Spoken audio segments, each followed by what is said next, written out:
సింహరాశి మక, పుబ్బ, ఉత్తర ఈ 3 నక్షత్రాలు కలిపి సింహరాశి. సింహరాశి ద్వాదశ రాశుల్లో 5వ రాశి.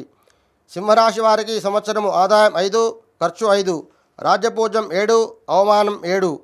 ఈ రాశి స్త్రీ పురుషాదులకు ధన కుటుంబకారకుడైన గురుడు 12వ ఇంట కేతువుతో కలిసినందున సంవత్సరం ప్రారంభం నుండి కొద్దిగా కష్టకాలంగా ఉంటుంది.